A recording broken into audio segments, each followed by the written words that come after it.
Hello everyone, स्वागत है आपका आज के इस सेशन में और मैं हूं आपका नट वाला भैया।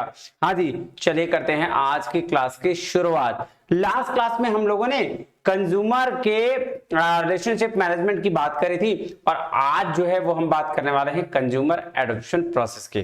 क्या होता है कंज्यूमर एडॉप्शन प्रोसेस? देखिएगा जी, जब मैं बात करूं आप भी कंज्यूमर होंगे, बेसिकली आप भी कुछ ना कुछ सामान खरीदते होंगे। नहीं जी सर, बिल्कुल खरीदते हैं। तो जब आप कोई भी नया सामान खरीदते हैं तो आप कैसे अडॉप्ट करते हैं उसको, बस उसी प्रोसेस को समझना है और उसी के बारे में चर्चा करनी है। आइए क्लास में चलते हैं, फिर समझते हैं क्या क्या होता है कंज्यूमर अडॉप्शन प्रोसेस। अक्सर आपने ये देखा होगा कि जब भी कोई प्रोडक्ट मुझे नया मिलता है ना, तो पहले उसकी हमें जानकारी नहीं होती, तो हम पहले उसकी जानकारी लेते हैं, इंफॉर्मेशन लेते हैं। अब बोलेंगे सर प्रोडक्ट तो हम इजीली खरीद लेते हैं, अब हमको कैसे नहीं पता कि हम डिटॉल साबुन यूज करते हैं तो हम वहां से ले लिए, नमक यूज किए तो गए जाके ले लिए, दुकान लेना था कपड़े लेने थे तो आराम से जाके ले लिए। देखो अब मैं बात कर रहा हूं, ध्यान समझना, कंज्यूमर अडॉप्शन प्रोसेस की बात मैं कर रहा हूं किसी नए प्रोडक्ट के लिए, जब उस प्रोडक्ट की आपको बिल्कुल भी जानकारी नहीं है। जैसे अगर कोई आप बाइक लेने जा रहे हो या कोई स्कूटी लेने जा रहे हो, कोई कार लेने जा रहे हो, आप क्या करोगे? सबसे पहले फाइंड आउट करोगे अपने बेस के, अपने हिसाब से, अपने रिक्वायरमेंट के हिसाब से कि कौन सी अच्छी कार है, कौन सी अच्छी स्कूटी है, कौन सा, और इसकी ये भाई साहब ये कहां से पता चलेगा? ये आपको नॉलेज लेना पड़ेगा कहीं से, है ना। अब नॉलेज लेने के बाद ना, उसके बाद इवेल्युएट करोगे कि क्या इसके कंपैरिजन में ये कार ना अच्छी लग रही है, ठीक है, इसके कंपैरिजन में ये चीज अच्छा है, कंपेयर करोगे, है ना। उसके बाद कंपैरिजन करने के बाद तब आप फाइनल प्रोडक्ट में क्या करोगे? फिर सॉरी, उसके पहले इंटरेस्ट जगेगा, हाँ अवेयरनेस के पहले इंटरेस्ट, फिर इवेल्युएशन करोगे, इवेल्युएशन करने के बाद फिर आप एक बार ट्रायल पे लोगे कि भाई जाके देखते हैं, शोरूम जाते हैं, विजिट करते हैं और उसके बाद परचेज करोगे और तब जाके आप फाइनली उस चीज को एडॉप्ट कर लोगे, यानी कि परचेज कर लोगे। बात समझ में आई? तो सबसे पहले क्या करोगे? सबसे पहले आप उसके बारे में अवेयरनेस लाओगे, देखोगे, समझोगे, इंफॉर्मेशन गैदर करोगे, है ना। उस ठीक है, उसके बाद आप जो है इंटरेस्ट जगाओगे कि भाई उस चीज में इंटरेस्ट है ना, वो सारा चीज देखोगे, फिर इवेल्युएशन करोगे कि कौन सा बेहतर, ये वाला कि ये वाला बेहतर। होता है ना, 4-5 देख लिया, उसमें से 2 बेहतर निकाल लिए, उसमें से फिर फाइनली हम लोग सेलेक्ट करते हैं। तो उसके बाद ट्रायल लोगे दोनों का और फाइनली जाके अडॉप्ट कर लोगे। यही मेन प्रोसेस होता है जी सर। तो अभी वही उसी की चर्चा हम क्या करेंगे, करने वाले हैं। तो आइए शुरू करते हैं, ज्यादा लेट ना करते हुए इसकी बात शुरू करते हैं। कहता है it is a 5 stage process that consumers use to evaluate new products. किसके लिए बोला? देखिए ध्यान दीजिएगा, नए प्रोडक्ट की बात करी गई है यहाँ पे, पुराने प्रोडक्ट नहीं, नमक तेल वगैरह नहीं मत बोलना यहाँ पे कि सर इसमें क्या छाटना है, वो चीज मत बोलना। यहाँ पहले क्या गया कि एक 5 स्टेज वाला प्रोसेस है जो कंज्यूमर यूज किसके लिए करते हैं? नए प्रोडक्ट को इवेल्युएट करने के लिए। आइए, कह रहा through this process consumers will decide whether to reject और adopt the new product offering. अब इसी प्रोसेस के थ्रू कंज्यूमर डिसाइड करते हैं कि क्या हमें प्रोडक्ट को क्या करना है, या तो एक्सेप्ट कर लेना है या फिर रिजेक्ट कर देना है। बात समझ में आई जी? तो कह रहा है a new project that does not meet a consumers demand can be rejected at any of the 5 stage. तो बोल रहा भाई साहब एक नया प्रोडक्ट जो कंज्यूमर के डिमांड को फुलफिल नहीं कर रहा है, वो ये किसी भी स्टेज में, 5 स्टेज के किसी भी स्टेज में उसको रिजेक्ट किया जा सकता है। तो आइए देखते हैं 5 स्टेज क्या है। एक चार्ट बना हुआ है, बेसिक से समझिएगा, उसमें कुछ ज्यादा खास है नहीं। सबसे पहले अवेयरनेस की बात कर रहा है इसने, मतलब consumer is aware of product but lakhs information, उसका इंफॉर्मेशन कमी है, थोड़ा बहुत अवेयरनेस है, थोड़ा बहुत जागरूक है, बाकी इंफॉर्मेशन की कमी है। उसके बाद उसके लिए उसको बनता है इंटरेस्ट। इंटरेस्ट बोलता है consumer seeks information about the new product के बारे में इंफॉर्मेशन वो कलेक्ट करना शुरू करता है, इंटरेस्ट जगाना शुरू करता है। उसके बाद वो करता है इवैल्यूएशन।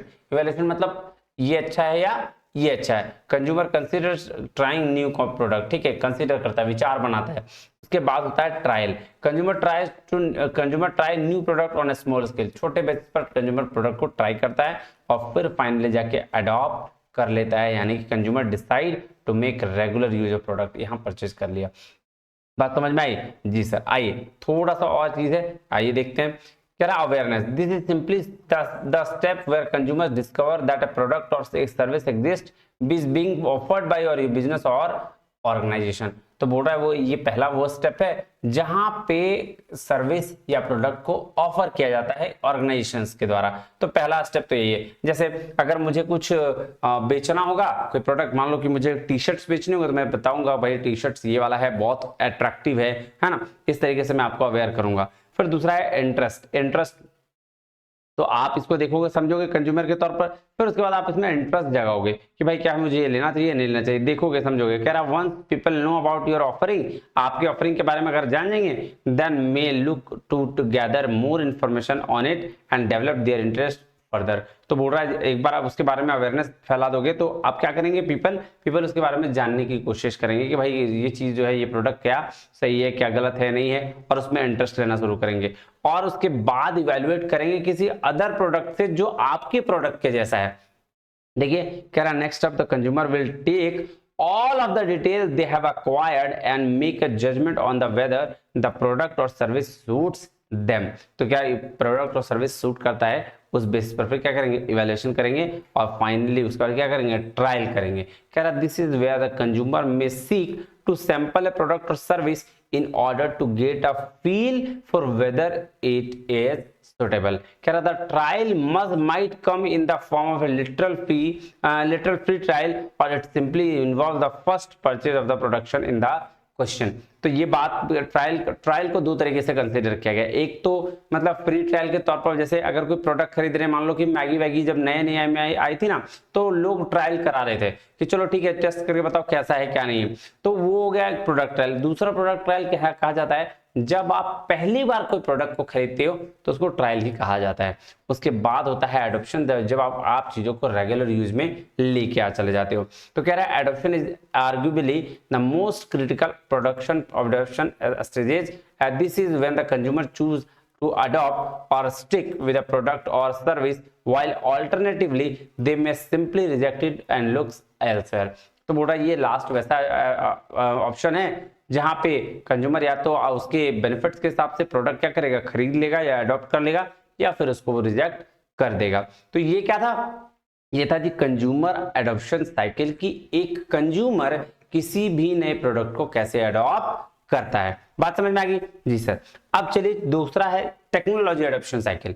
क्या होता है टेक्नोलॉजी एडॉप्शन साइकिल, बात समझिएगा ध्यान से। कोई भी इंसान किसी नई टेक्नोलॉजी को कैसे अडॉप्ट करता है, कितने % लोग होते हैं जो इनोवेटर्स होते हैं, ये पूछा गया है, सवाल पूछा जाता है डायरेक्टली कि इनोवेटर्स कौन होता है, अर्ली अडॉप्टर्स कौन होता है, अर्ली मेजोरिटी कौन होता है, लेट मेजोरिटी कौन होता है, और लागार्ड्स कौन होते हैं, उसके परसेंटेज भी दिए होते हैं, वो भी पूछा जाता है। तो बेसिकली टेक्नोलॉजी एडॉप्शन साइकिल कहने का मतलब है कि जब भी कोई नई टेक्नोलॉजी आती है तो कितने % कौन कौन से लोग होते हैं जो उसको पहले अडॉप्ट करते हैं, फिर उसके बाद अडॉप्शन धीरे धीरे बढ़ती चली जाती है। तो आइए उसकी चर्चा करते हैं। सबसे पहले जो होते हैं टेक्नोलॉजी को अडॉप्ट करने वाले, वो होते हैं इनोवेटर्स। इनोवेटर्स वो होते हैं जो नई चीजों को आजमाना जानते हैं, है ना, उनको बोलते हैं इनोवेटर्स, जिसकी संख्या 2.5% होती है। कितनी होती है जी, 2.5%। देखिए कह रहा है innovators are the first individual to adopt an innovation.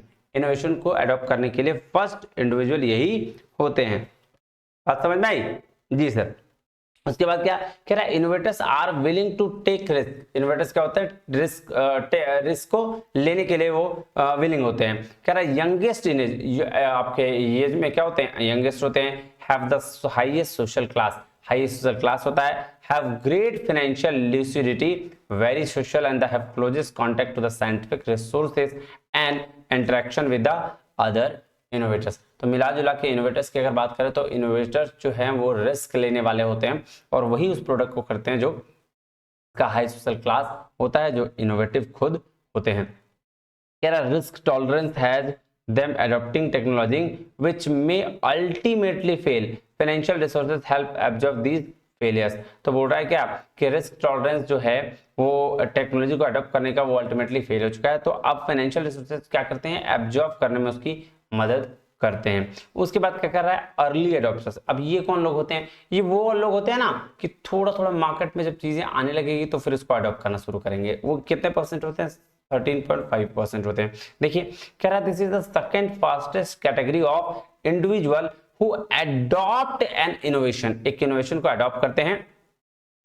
These individuals have the highest degree of opinion leadership among the other adopter categories. कह रहा है early adopters are typically younger in age, बिल्कुल सी बात है, अर्ली अडॉप्टर्स जो होते हैं वो यंगर इन एज होते हैं, have a higher social status होता है, मोर फाइनेंशियल लिटरेसी होते हैं, एडवांस एजुकेशन होता है और more socially forward than late adopters. तो लेट अडॉप्टर्स से मोर क्या बोलते हैं, सोशली फॉरवर्ड होते हैं। कह रहा more discreet in adoption choices than innovators, realize judicious choice of adoption will help them maintain central communication position। तो अर्ली अडॉप्टर्स जैसे इनोवेटर से थोड़ा सा डिले करते हैं, लेकिन क्या ये सेकंड फास्टेस्ट कैटेगरी है जो अडॉप्ट करते हैं चीजों को, तो इसको बोलते हैं अर्ली अडॉप्टर्स। चलिए उसके बाद है अर्ली मेजॉरिटी।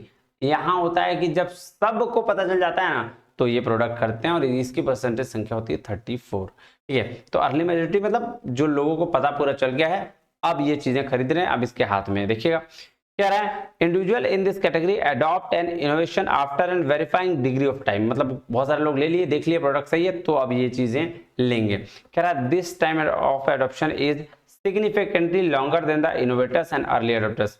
तो बोल रहा है भाई साहब इनोवेटर्स और अर्ली अडॉप्टर्स से क्या है, लॉन्गर है, ज्यादा टाइम के बाद अडॉप्ट करते हैं ये चीज। कह रहा है early majority tend to be slower in the adoption process, तो अर्ली मेजॉरिटी को स्लोअर माना जाता है अडॉप्शन प्रोसेस में। Have above average social status, contact with the early adopters and seldom hold position of opinion leadership in a system. तो इनको क्या है भाई, अडॉप्शन प्रोसेस में सबसे शॉर्ट समझाता है, एवरेज सोशल स्टेटस के होते हैं, इसीलिए आपको लेट अर्ली मेजॉरिटी कहलाते हैं। अब है लेट मेजॉरिटी, भाई साहब ये वो होते हैं ना जो जब पूरा दुनिया में हल्ला हो जाएगा तब जाके वो खरीदेंगे सामान। कह रहा है late majority, individuals in this category will adopt an innovation after the average member of society। Average member of society के लोग जब खरीद लेंगे तो उसके बाद का ये जो इनोवेशन है वो इसको अडॉप्ट करेंगे। कह रहा these individuals approach an innovation with an high degree of skepticism and after the majority of social has adopted the innovation। कह रहा late majority are typically skeptical about an innovation have below average social status। अब देखिए ये average social status से भी below होते हैं, ठीक है ना। वेरी लिटिल फाइनेंशियल लिटरेसी होती है in contact with others in late majority and early majority. Very little opinion leadership, leadership की बहुत लिटिल ओपिनियन होती है। और लगार्ड्स जो होते हैं, जो लगार्ड्स होते हैं ये तो भाई चेंज नहीं होना चाहते, ये ट्रेडिशनली एक चीज से सेटिस्फाई है तो उसी पे सेटिस्फाई हो सकते हैं, और ये होते हैं 16%। कह रहा है individual in this category are last to adopt an innovation, बहुत लास्ट होते हैं इनोवेशन को अडॉप्ट करने में। Unlike some of the previous categories, individuals in this category show little or no opinion about leadership. तो इसके बारे में लिटिल या नो ओपिनियन होता है। कह रहा है these individuals typically have an aversion to change agents and tend to be advance in age. कह रहा है laggards typically need to be focused on the traditions. किस पे फोकस करते हैं जी, ट्रेडिशंस पे, जो चला आ रहा है बस वही चलाएगा, उसके अलावा हम नया कुछ नहीं खरीदेंगे, तो वो ऐसे लोग होते हैं। कह रहा है likely to have the lowest social status, lowest financial fluidity, be oldest of the other adopters, in contact with only family and close friends, very little or no opinion about leadership. तो ये बातें इनकी होती है, ये इनके features हैं। चलिए ये अब इसका एक चार्ट है, आपको दिख रहा होगा, ये 2.5% किसका, इनोवेटर्स का। ये याद रखिएगा पूछा जाता है, early adopters, early majority 34, late majority 34 और 16% होते हैं जी लगार्ड्स। इसको इनोवेशन अडॉप्शन साइकिल भी बोलते हैं या टेक्नोलॉजी अडॉप्शन साइकिल भी कहा जाता है। आइए ये देखिए एक और चार्ट है, इससे और समझ में आएगा। टेक्नोलॉजी अडॉप्शन साइकिल है क्या है, तो सबसे पहले इनोवेटर्स जो होते हैं बोलते हैं टीच कर, बोलते हैं ट्राई, कोशिश करिए, है ना। उसके बाद ट्राई मतलब ये क्या बोलते हैं, इसको शुरुआत में नए नए प्रोडक्ट जो है वो लेना पसंद करते हैं। फिर अर्ली अडॉप्टर्स होते हैं विजनरी, जो आपको विजन देखते हैं और चीजों को खरीदते हैं। इसके बाद अर्ली मेजॉरिटी जो होते हैं वो प्रैग्मेटिक्स होते हैं, है ना, वो जो सुना भाई उसको उस बेस पर ले लो। अब इसके बाद लेट मेजॉरिटी जो कंजर्वेटिव्स होते हैं, स्टेटस क्यू ओके है ना, वो लोग लेते हैं। और लास्ट में स्केप्टिक्स बोलते हैं इसको, है ना, नो वे, पॉसिबल ही नहीं है कि वो सामान खरीद लेंगे अपने ट्रेडिशन को छोड़कर। तो ये 5 है, इसको याद रखिएगा, वेरी वेरी वेरी इंपॉर्टेंट है। अब मेरे पास जो चीज है, अब जो हम लोग पढ़ने जा रहे हैं वो है, इसको बोलते हैं formulating the market strategy based on 2 steps. अब देखिए 2 स्टेप्स हैं और यही 2 स्टेप्स है ना, पूरी की पूरी मार्केटिंग इसी में समाहित है। इसी का एक्सप्लोरेशन हम पूरे मार्केटिंग में पढ़ने वाले हैं, दैट्स इट। यही है, इसके अलावा मार्केटिंग कुछ नहीं है। मैं आपको बता रहा हूँ इसी के अंदर सब कुछ है। तो क्या है, आइए थोड़ा सा इसका डिस्कस करेंगे, फिर एक एक करके इसके टॉपिक्स अगले में वीडियो में डिसाइड करेंगे।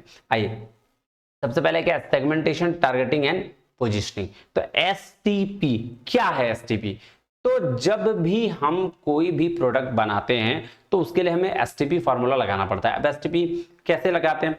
आप सोचिए कि अगर मैं ये पेन बनाऊं और इस पेन को मैं गांव में जाके बेचूं तो क्या बिकेगा?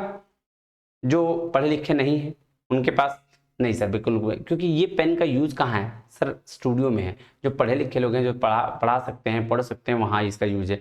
मैं वहां बेचू, बिकेगा? बिकेगा नहीं बिकेगा। तो उस जगह पे मैं ये बात अगर बेचने जाऊं तो बहुत मुश्किल है, नहीं बिकेगा। तो इसी की वजह से हमें क्या करना पड़ता है, जिस प्रोडक्ट को जो हम बनाते हैं उस प्रोडक्ट के लिए सही जगह ढूंढना पड़ता है कि कहां वो मेरा प्रोडक्ट बिकेगा। दैट इज कॉल्ड सेगमेंटेशन, कि हमने डिवाइड कर दिया। अब वो प्रोडक्ट जो जहां हम बेचने वाले हैं, जब जगह पता चल जाए, अब उसी जगह के बेस पर हम उसके माइंड में ये फिट कर दें कि ये प्रोडक्ट तुम्हारे लिए है। सॉरी, उसको पोजिशनिंग बोलते हैं। ये जो मैंने बोला माइंड में फिट करने वाला बात, वो पोजिशनिंग होता है। और टी फॉर टारगेटिंग। तो सेगमेंटेशन तुमने बांट लिया, उसमें से भी हम टारगेट करते हैं कि क्या जो प्रोडक्ट हम बेच रहे हैं, छोटे लोगों के लिए, बड़े लोगों के लिए, अलग अलग फीचर्स हैं, अलग अलग बेस पर हम उसको डिसाइड करते हैं। जैसे साइकोग्राफिक है, डेमोग्राफिक, आगे हम पढ़ेंगे, एसटीपी जब पढ़ेंगे उसको डिटेल में पढ़ेंगे। बस अभी इतना जान लीजिए कि हम पहले किसी एक चीज को सेगमेंट में बांटते हैं, फिर उसके बाद उस पर्टिकुलर सेगमेंट में से एक चीज को टारगेट लेते हैं, अब उसी टारगेट के बेस पर हम उसकी पोजिशनिंग करते हैं। फॉर एग्जाम्पल, जैसे मैं टीचर कॉमर्स का, कॉमर्स में से मैंने क्या उठाया, मेरे पास ऑप्शन बहुत थे, आईकॉम बीकॉम सब कुछ, लेकिन मैंने ऑप्शन उठाया कि मैं यूजीसी नेट की तैयारी कराऊंगा जब मैं कंप्लीट यूजीसी नेट मैंने क्वालिफाई किया उसके बाद। ठीक है, तो मैंने सेगमेंटेशन डिसाइड किया कि मैं एजुकेशन लूंगा। एजुकेशन में भी कौन सा सर? UGC net. और फिर उस बेसिस पर मैं आपके सामने आया पोजिशनिंग करने की, भाई देखो मैं आपको यूजीसी नेट फ्री में पढ़ा रहा हूं। तो ये हो गया सेगमेंटेशन, टारगेटिंग और पोजिशनिंग। आइए देखते हैं, उस बेसिस पर फिर हम आगे बात करेंगे। तो ये पहला नंबर हो गया, पहला स्टेप्स क्या हो गया? STP formula. उसके बाद सेगमेंटेशन क्या बोलता है? It is a process by which the marketers try to understand the heterogeneous market. Heterogeneous मतलब जो अलग अलग मार्केट है उसको ट्राई करने की कोशिश करते हैं, समझने की कोशिश करते हैं, by viewing it from different angles and grasping the commonalities as well as the differences contained therein, and then divide the whole market into the segments, each homogeneous within itself, sharing certain common features। तो बोल रहे भाई साहब segmentation कैसे किया कि वो उसने क्या किया, अलग अलग हेट्रोजीनियस मार्केट को देखा, समझा, उस बेसिस पर एक मार्केट को उसने चूज किया। अब बोल रहा है टारगेटिंग क्या है, कह रहा है picking the appropriate segment suitable for the firms product. तो टारगेटिंग किसको बोलते हैं कि बहुत सारा जो अपने डिफरेंट मार्केट देख रहा है उसमें से एक मार्केट आपने उठा लिया, वो जो आपके लिए बेनिफिट है उसको टारगेट बोलते हैं। और उस टारगेट मार्केट पर आप ऑफर कर रहे हो उसी टारगेट मार्केट के लिए, उसको पोजिशनिंग कहा जाता है। चलिए, अब उसके बाद है असेंबलिंग द मार्केटिंग मिक्स। अब देखिए मार्केटिंग मिक्स का मतलब क्या होता है, बेसिकली 4 पीस। और भी लोगों ने अलग अलग तरीके से कहा, हम लोग देखेंगे पहले, अब लेकिन अभी 4 पीस की बात कर देते हैं, product, price, promotion and place, है ना। कह रहा है it is a tool kit for delivering value to the target customers by making a market offer. तो क्या है, एक टूल किट है जो डिलीवर करता है क्या, वैल्यू, किसको, टारगेट कस्टमर्स को, एक ऑफर देकर मार्केट में। नहीं तो वैल्यू डिलीवर करना मतलब sir set of benefits deliver करना है ना। तो वो किसका काम है, मार्केटिंग मिक्स का काम है। कह रहा है it was the James expression marketing mix and describe the marketing manager as a mixer of James Culliton who coined the ingredients. तो देखिए जेम्स मिक्स मार्केटिंग के बाद जेम्स कोलेटन ने करी है। कह रहा subsequently Neil H Borden popularize the concept of marketing mix, और नील एच बॉर्डन ने इसको पॉपुलराइज किया। It was Jerome McCarthy who first described the marketing mix in terms of 4 P's। तो जेरोम मैकार्थी ने 4P दिया, product that is value creation, place that is value delivery, distribution that is value capture, and promotion that is value communication, है ना जी, बिल्कुल। The Booms and Bitner, then Booms and Bitner extended 3 P's that is people, process and physical evidence. तो 4 P पहले तो John McCarthy ने दिया, Jerome McCarthy ने, उसके बाद 3P को और एक्सटेंड किया गया, किसके द्वारा? बूम्स एंड बेटनर के द्वारा। वो क्या था? People, process and physical evidence. ठीक है, ये बात है। अब देखिए मार्केटिंग मिक्स का व्यू पॉइंट समझिए, ये मार्केटिंग मिक्स का क्या व्यू पॉइंट है। एक व्यू पॉइंट तो हो जाएगा सेलर ओरिएंटेड, मतलब सेलर अपनी तरफ से कैसे मार्केट को देखता है, और एक हो जाएगा कस्टमर के पॉइंट ऑफ व्यू से। तो अब जेरोम मैकार्थी ने 4P दिया, वो तो सेलर ओरिएंटेड था, लेकिन कोटलर ने और जो सेठ और सिसोदिया ने दिया है वो कस्टमर पॉइंट ऑफ व्यू है। तो कस्टमर के पॉइंट ऑफ व्यू और सेलर के पॉइंट ऑफ व्यू को मैंने मिला के एक चार्ट बनाया है, अब इसको समझिएगा। जो जेरोम मैकार्थी ने बोला 4P, that is product, price, promotion and place, उसी को सेठ एंड सिसोदिया ने कहा 4A, दैट इज एक्सेप्टेबिलिटी, अब प्रोडक्ट को एक्सेप्ट करना है। प्राइस, दैट इज अफोर्डेबिलिटी, कि कितना प्राइस लगेगा, अफोर्ड कितना कर पाएंगे हम। और प्रमोशन, दैट इज अवेयरनेस, और प्लेस, दैट इज एक्सेसिबिलिटी। उसी को कॉटलर ने 4 C's में डिवाइड किया है। पहला प्रोडक्ट को कस्टमर सॉल्यूशन, एक्चुअली प्रोडक्ट जब आप बनाते हो ना तो कस्टमर का सॉल्यूशन ही होता है वो। मार्केट में किसी भी चीज की नीड अराइज होती है और उसी बेस पर प्रोडक्ट हम बनाते हैं। जैसे अगर इस पेन की जरूरत ना होती तो ये पेन बनता ही नहीं, और अगर ये पेन बनता नहीं तो आपके पास आता नहीं, तो इसमें फिर कस्टमर का फिर कहाँ रोल आ जाता है? सेल परचेज का कुछ नहीं। तो इसी वजह से जब ये प्रोडक्ट बनी, इसका मतलब कस्टमर के प्रॉब्लम का सॉल्यूशन इसने किया। उसके बाद प्राइस मतलब कॉस्ट कितनी आ गई। फिर promotion, that is communication, promotion मतलब कम्युनिकेशन है ना, कि हम प्रमोट कर रहे हैं भाई, अब देखो मेरा चैनल है, मैं प्रमोट कर रहा हूं, मतलब आपके साथ कम्युनिकेट कर रहा हूं, है ना, बातचीत कर रहा हूं। और प्लेस मतलब कन्वीनियंस, की कितना इजीली अवेलेबल हो जा रहा है। बात समझ में आई? जी सर, इसको याद रखिएगा, वेरी वेरी वेरी इंपॉर्टेंट है ना जी। लीजिए जी, तो आज के लिए इतना ही रखते हैं। अगले क्लास में जो है ना वो हम लोग डिस्कस करेंगे सेगमेंटेशन, टारगेटिंग, पोजिशनिंग, और फिर हम आ जाएंगे प्रोडक्ट पे। प्रोडक्ट का सारा चीज देखेंगे, उसके फीचर्स, प्रोडक्ट के टाइप्स, प्रोडक्ट के न्यू प्रोडक्ट डेवलपमेंट का चीज, वो सारा देखेंगे। उसके बाद फिर आगे एक एक करके फिर मार्केटिंग की चर्चा कंप्लीट करेंगे। उम्मीद है आपको ये लेक्चर पसंद आया होगा, है ना। तो फिर मिलते हैं नए वीडियो में, तब तक के लिए बहुत बहुत धन्यवाद। हाँ, एक बार लास्ट बात मैं बता दूं कि टेलीग्राम चैनल ज्वाइन करना मत भूलिएगा। टेलीग्राम चैनल ज्वाइन करने से वहां आपको हमारा सारा इन्फॉर्मेशन मिल जाता है। अगर कोई PDF में वहां डालता हूं तो वहां भी आपको अपडेट्स मिल जाते हैं। मिलते हैं अगले वीडियो में, तब तक के लिए बहुत बहुत धन्यवाद। Thank you very much. जय हिंद।